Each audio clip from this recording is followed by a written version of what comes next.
So இன்றைக்கி எப்படி சுவையான பஜ்ஜி மிளகா செய்கிறதுன்னு பார்க்கலாம் வாங்க. ஒரு பாத்திரத்தில் ஃபஸ்ட்டு கடலை மாவு சேர்த்துக்கலாம். கார்ன்ஃப்ளவர் மாவு 1 ஸ்பூனு, மைதா மாவு 1 ஸ்பூனு, அரிசி மாவு 1 ஸ்பூனு, காரத்துக்கு தனியா மிளகாத்தூள், கலருக்கு மஞ்சாத்தூள், தேவையான அளவு உப்பு சேர்த்து நல்லா கரைச்சி எடுத்துக்கலாம்.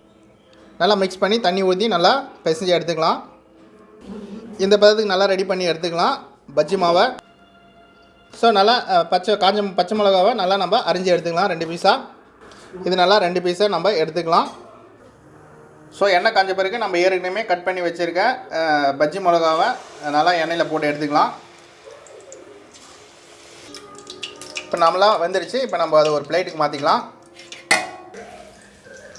ஸோ சுவையான மிளகா பஜ்ஜி ரெடி நண்பர்களே. ஸோ மறக்காமல் இந்த வீடியோக்கு ஒரு லைக் பண்ணுறேங்க. ஃபுல் வீடியோ நம்ம சேனலில் இருக்குது. நம்ம சேனல் சப்ஸ்கிரைப் பண்ணுங்கள். நன்றி, வணக்கம்.